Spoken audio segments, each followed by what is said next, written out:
What is up, everybody? It's Dr. Vibe here, host and producer of the award-winning Dr. Vibe Show.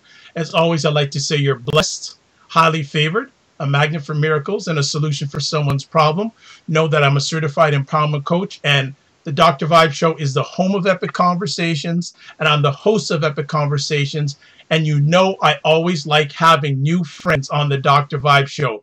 And we always aim high, and we've got another high friend, speaking in a good way, on the Dr. Vibe Show today. She has a wonderful smile. If you go to her Twitter timeline, the top of her picture, she's smiling. But let's introduce our new friend, Adia Harvey Wingfield. She's a professor of sociology at Washington University in St. Louis. Her research focuses on racial and gender inequality in professional occupations. She has lectured internationally on her research in this area, and her work has been published in numerous peer-reviewed journals, including Social Problems, Gender and Society, and American Behavioral Scientist. She is currently serving as president of Sociologists for Women in Society, a national organization in the United States that encourages feminist research and social change, and is a regular contributor to Inside Higher Ed, The Atlantic, and other popular outlets. She is the author of several books, most recently No More Invisible Man, Race and Gender in Men's Work, and is the recipient of the 2018 Public Understanding of Sociology and Award from the American Sociology Association. So we'd like to welcome for the first time, but not the last time, should I say Professor Wingfield? Should I say Adia Harvey Wingfield? What should I refer? Adia is fine. Welcome, Adia, to the Dr. Vibe Show. Thank you so much for taking time out of your positive, productive schedule. How are we doing today? I'm doing great. Thank you for having me on. The pleasure is mine. This article really grabbed me from the first time. Well, we're talking about an article she's written called When Black Men Are Harassed at Work. And in light of what's been going on lately, especially with the Starbucks incident, which is sort of related, but this is from the other end, when black men are in the workplace. And this, I don't feel it gets talked about enough. And we're looking for Adia to really delve down deep into this subject that's very, very important in today's society. But before we get there, we read a wonderful bio, which all the stuff you've done professionally. Where did you grow up? What was life growing up for little Adia? I grew up in Carolina, in Raleigh, the capital city, and growing up for little Adia was a very good experience. I think being in that environment really helped to hone my sociological imagination and get me thinking a lot about these questions that have to do with race and inequality and gender, and to be more to the experiences that people have and they're in the minority in this setting. Excellent. And it seems that education was very much important in your growing up years. Am I correct in assuming that? Yes, absolutely. My father was a college professor. My mother was a teacher. So it was very important in our household to think a lot about education and to read a lot and to be very observant about how education matters. Was being a school kid, quote unquote, was there a lot of, did you feel pressure to achieve with parents both in the educational arena? I wouldn't say that I felt pressure necessarily. Rather, I think it was more so that I had excellent role models and that I was always surrounded by people who really understood and appreciated the value of education and encouraged in me an appreciation for learning and asking questions and being inquisitive. So going through school, younger years, any challenges? Was it a very easy flow through for yourself? Well, I think everyone has challenges in various ways and to some degrees. I think that for me, school was always something that I really liked. I enjoyed learning. I enjoyed finding out about new things. But I also was equally interested in what sociologists refer to as the informal curriculum. Those are the things that we learn that aren't necessarily in our textbooks and covered in course material. But I was always very curious about why different groups operated the way that they did, why some kids interacted in certain ways with each other, with with teachers.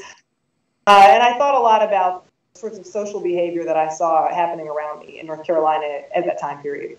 Excellent. So where did you go for school, or what sort of post-secondary education do you have yourself?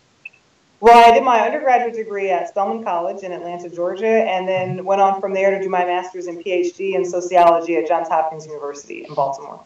Very nice. Well, congratulations. Thank you. Yeah, two very acclaimed institutions. I always like to ask this when someone has achieved such high levels of accomplishment. Do you remember the day you graduated from John Hopkins? And if you do, could you share some of that experience? I do remember that day. It was very meaningful for me because my goal had been for very long to get a doctorate degree and to become a college professor. So finally achieving that goal and crossing the stage and getting my degree was very significant and a very personal, professional milestone in my life. Congratulations again.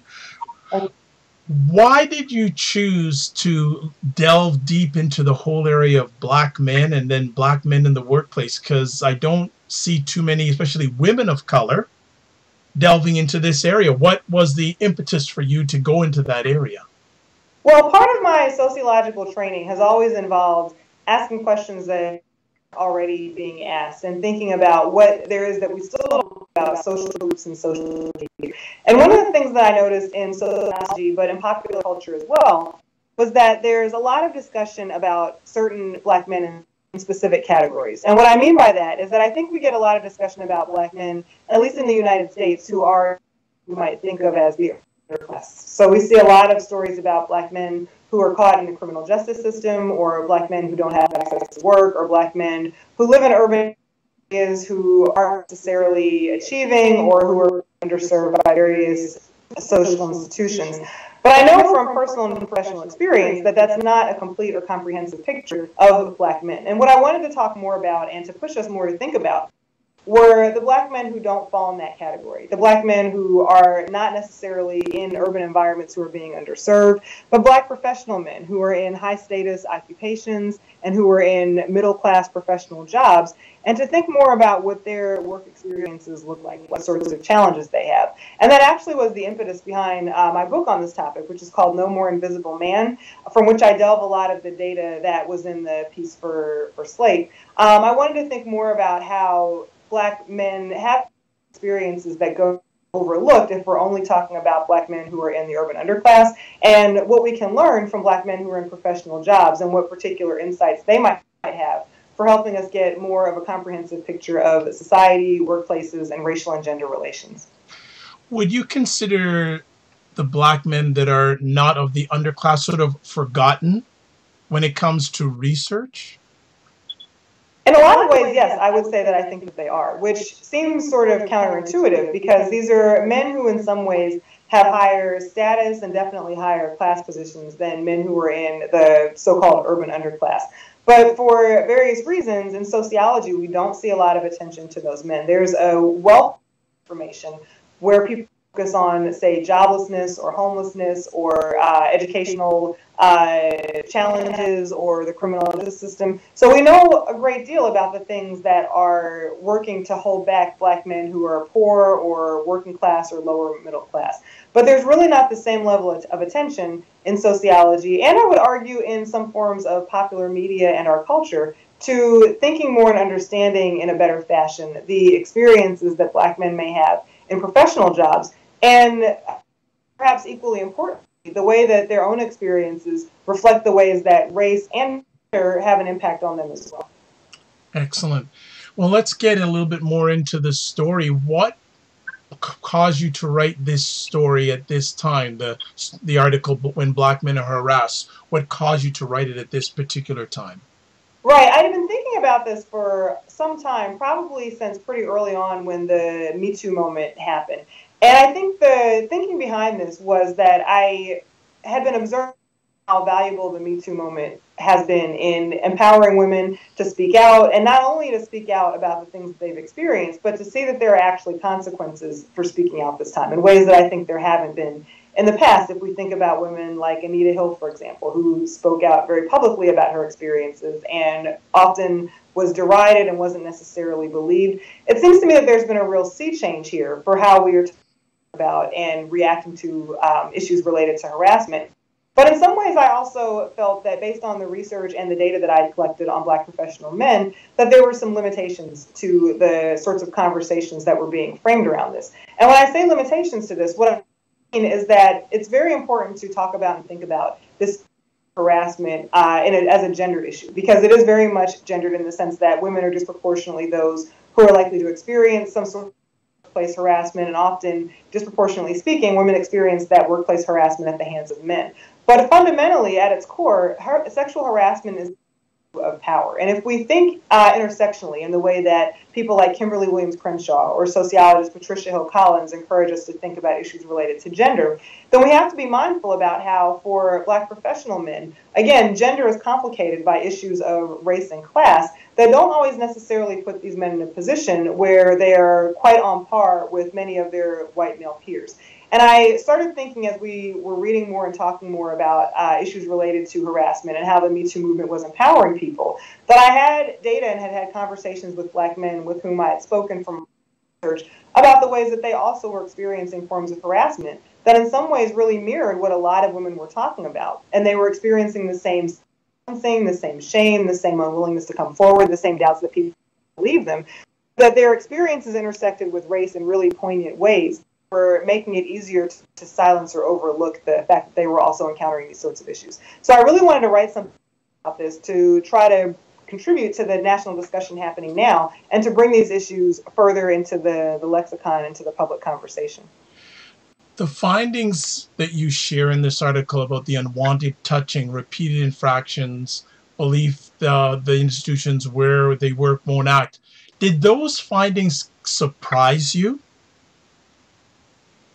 Not necessarily, to be honest. And I don't think that I was shocked by these findings because when we think about the ways, again, that race and gender have a very particular impact for Black men, it's not so shocking that Black men in these types of environments would experience some harassment in some of these forms. We know that historically, for example, men have always been kind of in this fraught position where they have been represented as being sort of hyper masculine or hyper, very, very virile, and that there have been representations of Black men cast in this way that have put them in a very fraught position when it comes to interacting with white women, right? That historically white women have been in a position where, when it comes to Black men, they could make accusations of harassment or assault immediately, be believed, and that could result in death or other very serious consequences for Black men. Emmett Till is a classic case of this, right?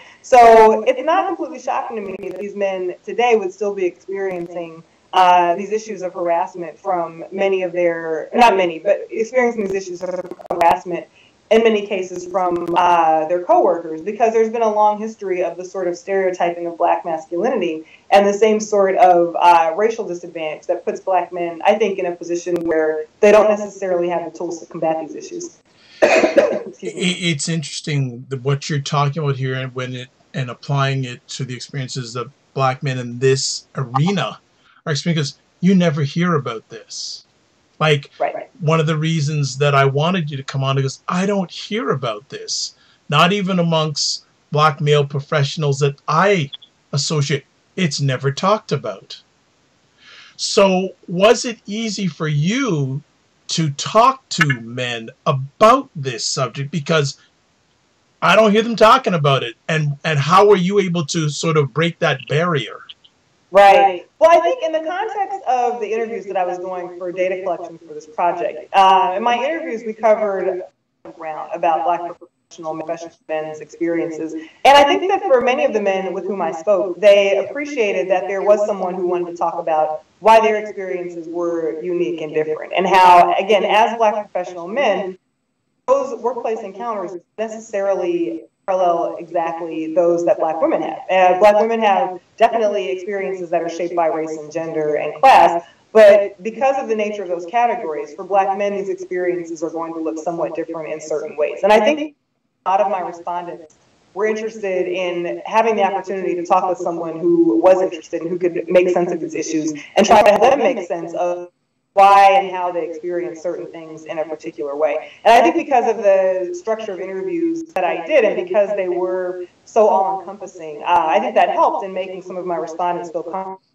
to share with me what were some very personal and upsetting details for them in a lot of cases.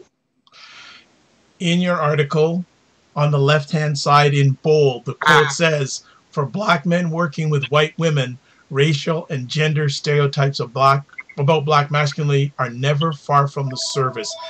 Did that come up in many of your conversations, and could you delve a little bit deeper, if possible, based on the conversations that you had? Sure. I would say that came up in just about every interview that I did with black professional men. It was extremely pronounced in men who worked in fields that tended to be more female dominated, so men who worked in nursing, for example, but even men who worked in more male dominated professions. They were constantly very cognizant of the type of impression that they might give off to white women, and that they walked this very fine tightrope of being people who were professional, who were competent, who could get the job done, but also always making sure that they never presented themselves in such a way where they might potentially make one of their white female workers uncomfortable. And for many men, this was rooted in, again, long-standing history of the relationship between black men and white women, generally speaking, and wanting to make sure that they did not evoke the stereotype of the angry black man or make white women feel threatened, intimidated, frightened, scared, anything like that, because the sense was that that could have very significant career consequences for their professional work. How much stress does this put on black men in the workplace? It's enough of a challenge just getting into those white collar areas, just trying to get in a place, and then you have this added challenge where there's competition, in a lot of cases, with white male and female. Mm-hmm. Then they also have to walk this tightrope about stereotypes in regards to white women. How do you cope? That's a great question, and I definitely learned from my interviews that for many of these men, this is something that's very highly stressful and stress-inducing. Goes above and beyond the everyday work that people have to do in the workforce. It's not just producing your numbers or winning your cases or making your bottom line. It's a whole added layer of specifically racialized stress that imbues to black men when they are walking this tightrope of making sure that they aren't in any way doing any sort of behavior that might possibly evoke some sort of stereotypical response in someone that could lead to their termination, dismissal, or what have you. So it is very emotionally taxing and stressful for many black men working in these types of jobs. In some cases, men cope by making sure that they had outlets outside of work that were what we might consider safe spaces. They had people who they could kind of unwind with, who understood exactly what they were going through, or who could be sounding boards for some of the sorts of issues that they confronted. In many cases, one of the sadder parts of my research was that I found for many black men, they wanted to actually have closer relationships with many of the black professional men in their workplaces because they felt these were the only people who really understood what they were going through, but sometimes struggled with trying to and forge those bonds and those relationships. So it definitely puts black men in a rather precarious position emotionally when we're thinking about how emotions are managed at work, or when we're thinking about stress and the consequences that stress has for being able to perform at your best, both in the workplace or in terms of how stress has consequences for your personal health and for your well-being. These men definitely dealt with a lot of additional challenges that come from having to be in the numerical minority in these sectors and in these environments that often weren't structured in ways that were tailored to allowing them to be their best selves at work. You say that they express regret that they didn't have closer relations with other black men in the workplace. Did they give any reasons why they felt that that wasn't able to be achieved or is not being achieved? There were a couple reasons men cited, and I talk about this also in the same book that I mentioned before, No More Invisible Man. Some men wanted specifically to have closer relationships with other black professional men who, due to just sheer numbers and underrepresentation, often were not present in those environments. So I talked with a number of men saying, other black men really get what I'm going through, but there just aren't any here. And that makes it all the more difficult to have somebody in this space who really can offer the same sort of social support that perhaps I see other people experiencing.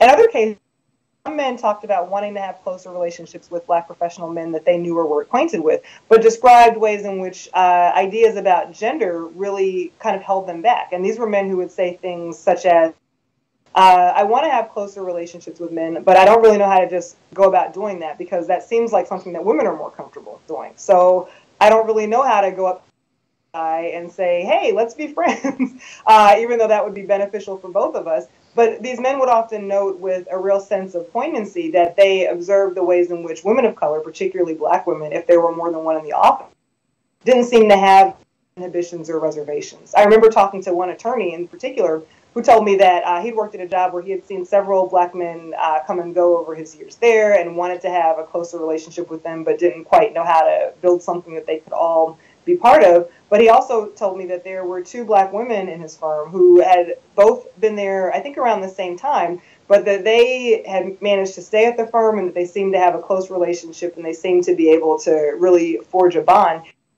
He mentioned that he felt that that bond was why they both had been able to stay at the firm, while so many of his other black male coworkers ended up leaving or looking for other opportunities or not getting part or what have you. So I think there are a couple of reasons why, for black professional men, they may encounter these difficulties in forming these relationships. But it's really unfortunate because these relationships are things that they want that could potentially really help to make these workplaces more navigable.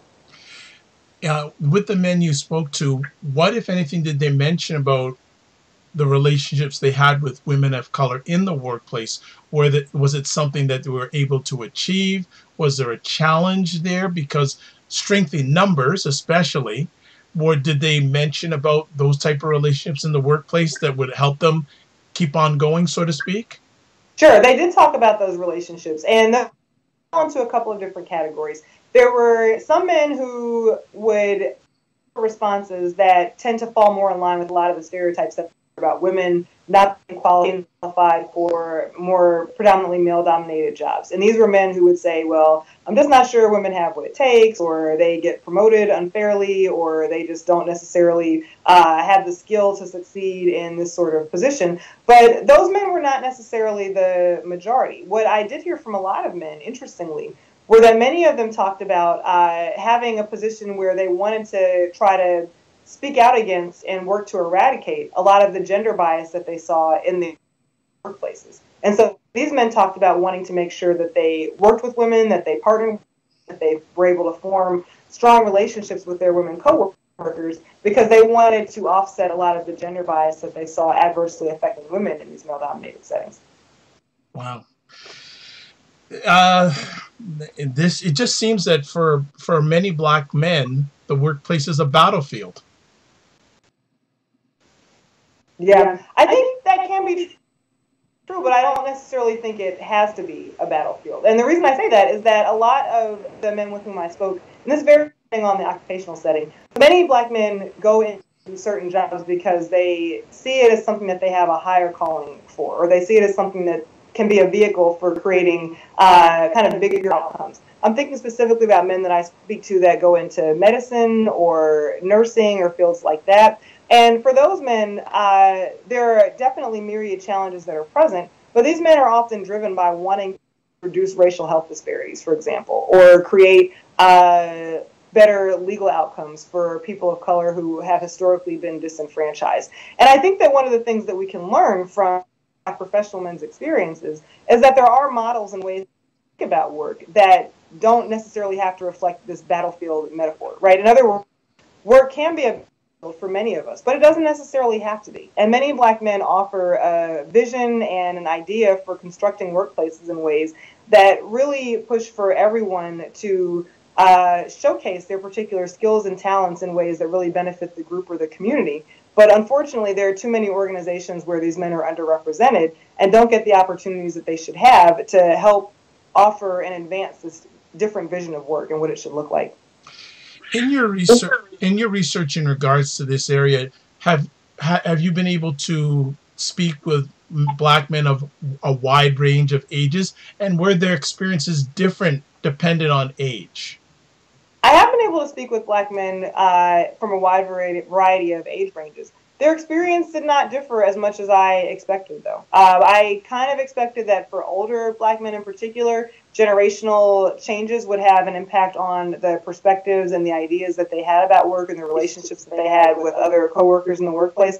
But I didn't necessarily find that to be overwhelmingly true. So what is that telling you about what does this set up for black men who want to get in the workforce these days? Because And I don't know, it sounds like you've been studying this for a while. Are things getting better, staying the same, getting worse? Or is that dependent on industry and workplace? I think it depends a lot on industry and workplace. That actually is a question I've been wrestling with in my current project, which is due to be released hopefully next year. Work has changed overall in a lot of ways that I think are not productive for many workers. We know that we have growing income inequality, for example. We know the social safety net in the United States is shrinking dramatically. And research by colleagues of mine like Marianne Cooper, Jennifer Silva, Victor Chen, overwhelmingly was that a lot of these structural changes are simply not benefiting middle-class workers. They are certainly benefiting lower or working class employees. So by and large, work has shifted in ways that are really dramatically advantageous for many workers. I think that for workers of color, as is typically the case and as historically been the case, we bear the brunt of these changes in a lot of ways. And we tend to disproportionately be adversely affected by these structural shifts. This does not mean, however, things cannot change in the direction that they should in order to be more productive for many workers and for Black men in particular. So I would say that I think that right now, working conditions are bleak for so many people across the board and across the spectrum. The conditions, however, are bleak because of institutional and systemic changes that can be reversed and redressed. And I think once they are, and if they are reversed with an eye towards the ways in which racial inequalities continue to perpetuate more severe and significant consequences for workers of color, that's when we start to see workplaces shifting in ways that can benefit and serve everybody who's in the workplace, not just a certain demographic view. Outside of the challenges that you mentioned in your article, were there any other ones that you didn't include in the article that may have been mentioned in the book that you have written, or books or publications you have done? Were there things not listed there that we should be aware of as Black men and as a Black environment? I think some of the main things to keep in mind would be that in many workplaces and occupations, particularly professional ones, a lot of advancement happens because of social networks or connections. People get access to jobs because they know someone. They know a neighbor, or they have a family friend, or they have some sort of personal connection to someone who can offer them a position, or offer them an internship, or offer them some sort of access to a certain job. And that's simply become a way that work functions in the modern economy. But again, for professionals of color, for Black men specifically, that reliance on social networks can be are very heavily racially structured. I think recent research from the Washington Post showed that 95% of whites who were surveyed recently not having any close friends who were Black or African American. So when you think about the fact that people offer jobs or offer connections or openings to people that they know, if most whites only are friends with other whites, we automatically have a system where people of color are being excluded and disadvantaged. And that is having an impact on men of color, African American men and African American women who are looking for professional jobs because they frequently don't have the networks and the connections that offer unfettered access to not only professional work, but routes to advancement once they're in those types of jobs. This is an interesting question. I don't know if you'll be able to answer it. Who do you feel is more challenged in the workplace today, Black men or Black women? That's an interesting question that I can't necessarily be answered quantitatively in that way. What I do think are that for Black women, race and gender have specific impacts on them, such that they are disadvantaged on both counts, right? Particularly in professional settings that are male-dominated ones that tend to be the ones that pay the most and have the highest status. But one of the things that I've tried to show for my research is that when we're thinking about Black men, there, structurally speaking, is a gendered advantage that Black men enjoy by virtue of the fact that they can jobs or can access jobs more where men are in the majority. Think of medicine or law or something like that. But when we look a little bit more closely at how gender intersect for Black men, this isn't necessarily to say that they lose the gender advantage, but that it's a lot more complicated than we think if we only think about being an advantage in and of itself. So I don't know that that's a question that we can simply say, well, black men have it easier, black women have it easier. I think that both groups are dealing with intersections of race and gender, put them in complicated positions, predominantly white professional settings, and that those intersections lead to outcomes that look very different in certain contexts. Do you feel the black community is taking this subject seriously? Which subject exactly? Okay, well, let's just focus on some of the things that you mentioned in your article. Do you feel that the black community is taking it seriously? Like I said, again, I don't hear about it a lot. But it seems to be a very big issue once you black men and sit down and talk to them about. I wonder what sort of response have you had from your article and your publications about this subject?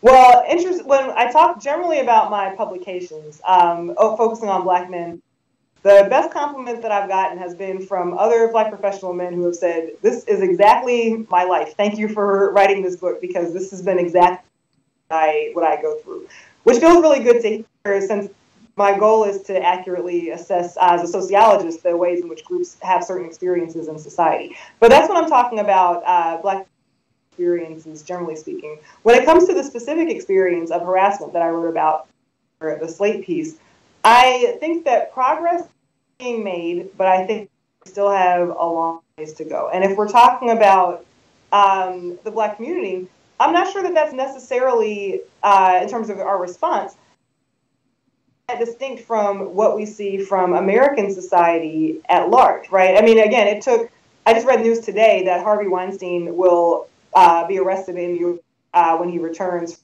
for counts of his assaults. But again, there are still people who view Harvey Weinstein as one end of an extreme spectrum, and then find ways to excuse a lot of the other behaviors that we've heard about. Those people aren't all African American, right? So I think that we still have a cultural and social problem in this country when it comes to recognizing the myriad forms that harassment takes, the ways in which it's problematic, and the ways in which, again, it's fundamentally rooted in these issues of power and inequality that affect various groups who aren't necessarily in positions where they are in structures where they are empowered. I think that in the black community, we have a ways to go in terms of really taking what I think is necessary, which is a zero tolerance stand toward harassment.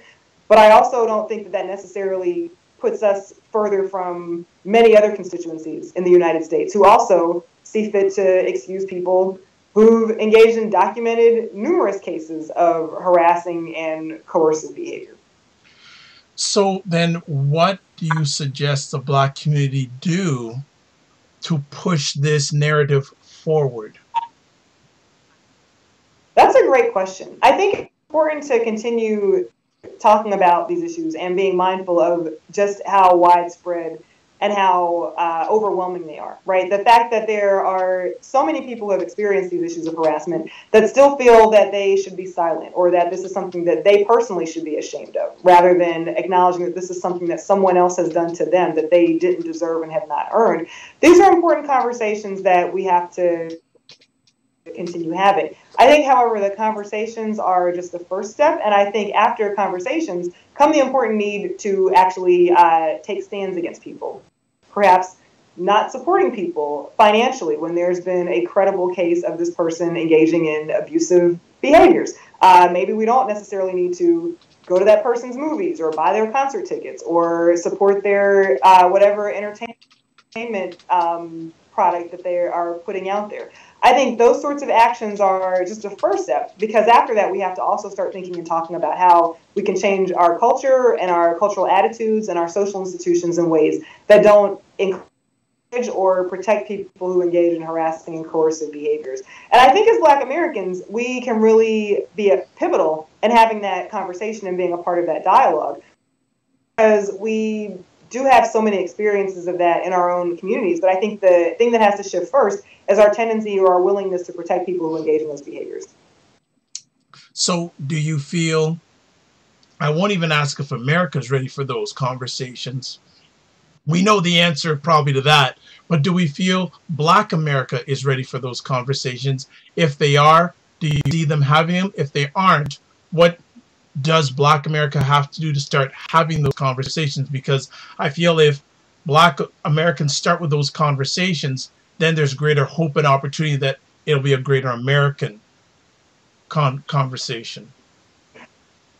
Yes, I think we are ready to start having those conversations. I think that one of the best things about the Me Too movement is that it has pushed this dialogue forward in such a way that we are talking about how comprehensive and widespread these issues of harassment are. My hope in writing my piece for Slate was to push that conversation a little bit further and to say that if we take an intersectional approach to this, it's not just women who experience harassment, men of color experience harassment, and not just men of color experience harassment, but sure that if you look for research, working class men who are transgender, queer, what have you. There are numerous groups of men who are disadvantaged in some ways who are probably also experiencing similar patterns to what I talk about in that Slate piece. So I do think that, yes, we are ready to start having these conversations. It's critical that we do so because I don't think that it makes sense or benefits anyone other than people who are in positions of power to continue to silence or look the other way when people engage in harassing behaviors.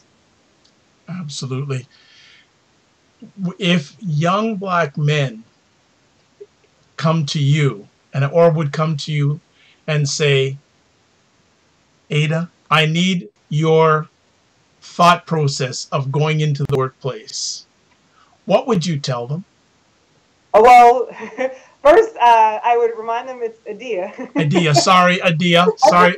My apologies, Adia. That's okay. So first I would say that, but following that, I would let young Black men know that I think that there absolutely is a space for them to succeed in workplaces today. I feel it would be important to be honest and not to sugarcoat the fact that as men of color, there are going to be challenges and issues that they encounter that other groups won't. It's not going to necessarily be a smooth or easy ride. There's a Langston Hughes poem that comes to mind, that life is not a crystal stair, and I think that that's absolutely true for Black men in these environments.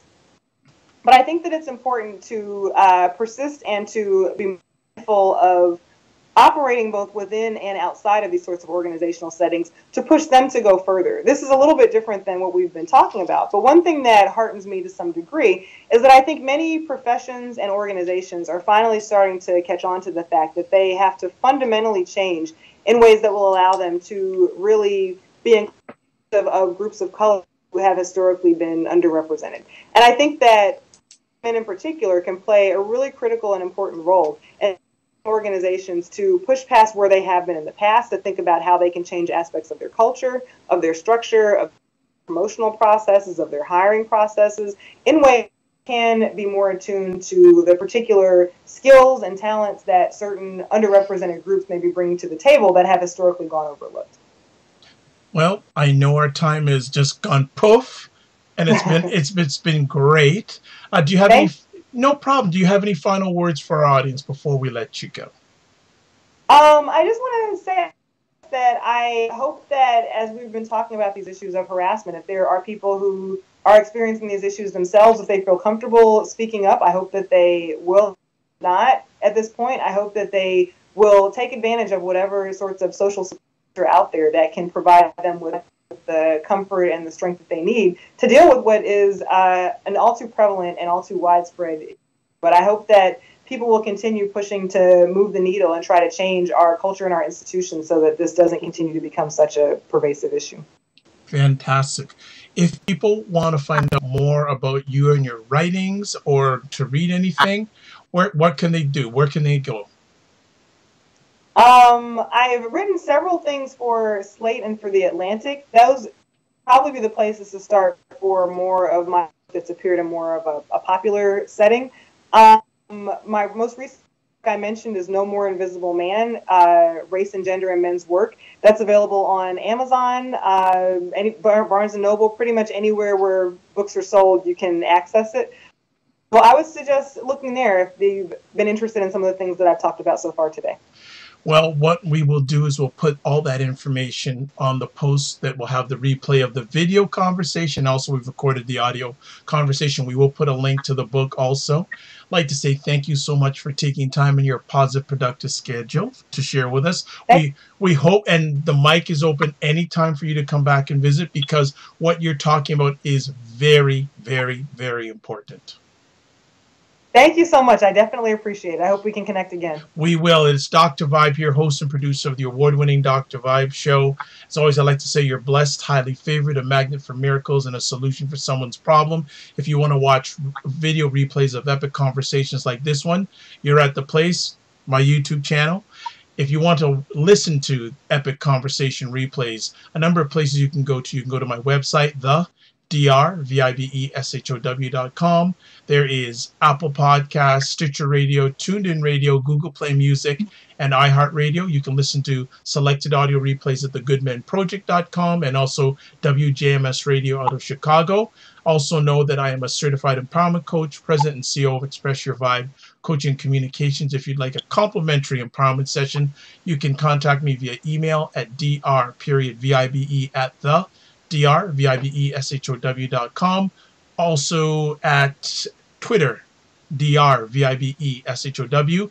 You can go to my website, go to the top, click on Contact Dr. Vibe Show. You can then reach me via email, video message, or audio message right from clicking on that link. If you love to eat, like I do, and I think Adia likes to also, I'm a certified and brand ambassador for the only online African-American magazine dedicated to African-Americans in food, wine, and travel.